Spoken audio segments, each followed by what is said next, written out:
आज ही Doubtnut app download करें। Doubtnut पर होगा अब आपके सभी मैथ्स, केमिस्ट्री, फिजिक्स और बायोलॉजी डाउट्स का सफाया। बस अपने क्वेश्चन की फोटो खींचो, उसे क्रॉप करो और तुरंत वीडियो सोल्यूशन पाओ। Download now. इस क्वेश्चन में गिवन है कि जो ये आपके कंपाउंड्स हैं, आपको इन कंपाउंड्स का नाम लिखना है और इनका नाम कैसे लिखना है, as a substituted derivative of ethylene. मतलब कि आपको इथाइलिन कंसिडर करना है और उसके अलावा जो भी ग्रुप्स हैं आप उसका वो सब्स्टिट्यूशन है, मतलब आपने इथाइलिन पे कोई ना कोई ग्रुप अटैच किया है तो उसको ध्यान में रखते हुए आपको उनका नाम लिखना है। मतलब उनको आप एज अ साइड ग्रुप बोल सकते हो कि हम उन्हें as a side group consider करेंगे। ठीक है, अब देखिए जो आपको सबसे ए जो पार्ट है इसमें क्या गिवन है, ये है आपका CH3 CH double bond CH CH3। अब देखिए अगर इथाइलिन की बात करें तो आपको पता है कि इथाइलिन आपका 2 कार्बन का होता है और इथाइलिन क्या होता है आपका CH2 डबल बॉन्ड CH2। जो ये यूनिट है ये किसकी है, आपकी इथाइलिन यूनिट है, राइट। तो ये जो स्ट्रक्चर है, इस स्ट्रक्चर में आपका इथाइलिन तो यहाँ पे आ गया, राइट। इसके अलावा जो भी ग्रुप यहाँ पे प्रेजेंट है वो इस पे क्या है, सब्स्टिट्यूएंट। अब देखिए एक एक मिथाइल ग्रुप आपके दोनों कार्बन पे प्रेजेंट है, मतलब कि ये जो आपकी इथाइलिन है ये सिमेट्रिकल है, इस कार्बन पे भी एक मिथाइल है और इस कार्बन पे भी एक मिथाइल है।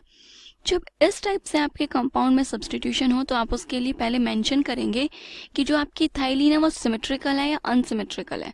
सिमेट्रिकल का मतलब है कि जो भी आप इसमें साइड ग्रुप की तरह जो नाम लिख रहे हो मतलब कि वो दोनों कार्बन पे प्रेजेंट है, और अनसिमेट्रिकल का मतलब है कि ये दोनों मिथाइल सिर्फ इसी कार्बन पे प्रेजेंट होते, तब आप उसके लिए अनसिमेट्रिकल मेंशन करते।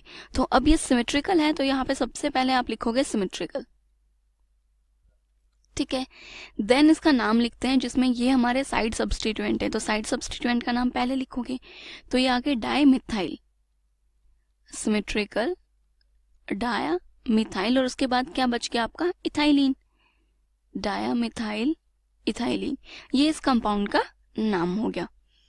देन बात करते हैं जो आपका बी कंपाउंड है, ये क्या है आपका C double bond C H Cl Cl और Cl, ये आपका कंपाउंड है। अब देखिए ये तो 2 कार्बन जो हैं आपके, ये तो क्या रिप्रेजेंट कर रहा है आपकी इथाइलिन को, बाकी इस पे सब सब्स्टिट्यूएंट अटैच्ड है आपके, ठीक है। अब यहाँ पे आपके 3 क्लोरीन अटैच है, आप चाहे इनकी पोजीशन मेंशन करने का कोई ज़रूरत ही नहीं है, बिकॉज इथाइलिन पे 3 क्लोरीन इसी टाइप से पॉसिबल है। एक कार्बन पे 3 क्लोरीन तो आ नहीं सकते, तो एक पे 2 क्लोरीन और एक पे 1 क्लोरीन आएगा। तो इस कंपाउंड का नाम आप सिंपली लिख दीजिए ट्राया क्लोरो इथाइलिन, ये आ जाएगा आपका ट्राया क्लोरो इथाइलिन, ठीक है, ये इसका नाम हो गया। देन नेक्स्ट जो कंपाउंड गिवन है ये आपका है C डबल बॉन्ड CH2 और इस पे आपके 2 मिथाइल ग्रुप्स अटैच्ड है, CH3 CH3।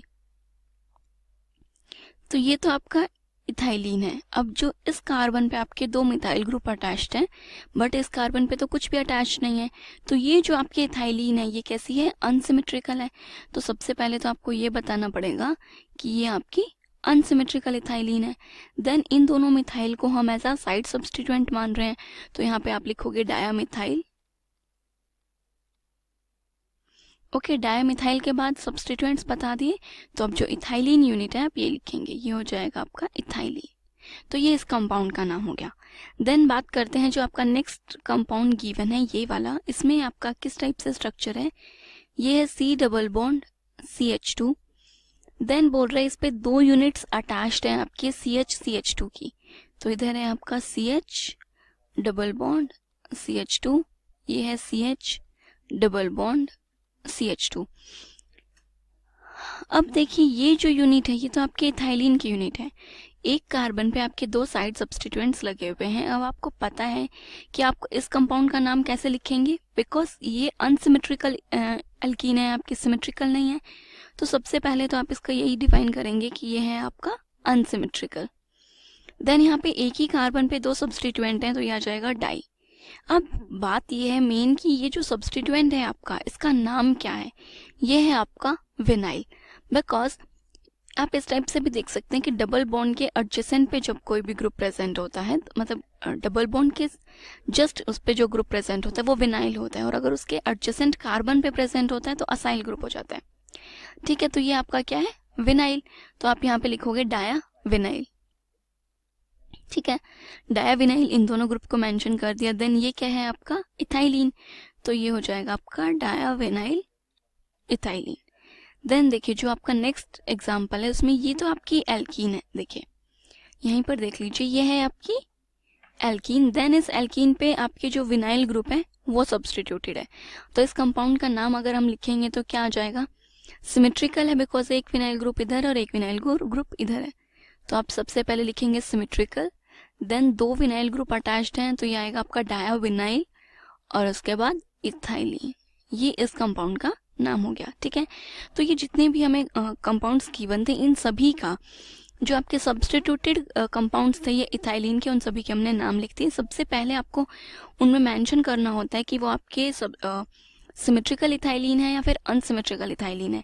अगर आप ये मेंशन नहीं करेंगे तो हमें तो पता ही नहीं चलेगा ना कि वो ग्रुप आपका एक ही कार्बन पे अटैच्ड है या दोनों कार्बन पे एक एक ग्रुप अटैच्ड है। तो ये पता चले उसके लिए आपको ये चीज़ मेंशन करना बहुत ही ज़रूरी है कि वो सिमेट्रिकल थी या फिर अनसिमेट्रिकल थी। ओके, तो ये इनके नाम हो गए। क्लास 6 से 12 से लेके नीट, IIT, JEE मेंस और एडवांस के लेवल तक 10 मिलियन से ज्यादा स्टूडेंट्स का भरोसा। आज ही डाउनलोड करें डाउटनेट ऐप या व्हाट्सएप कीजिए अपने डाउट्स 8400 400 400 पर।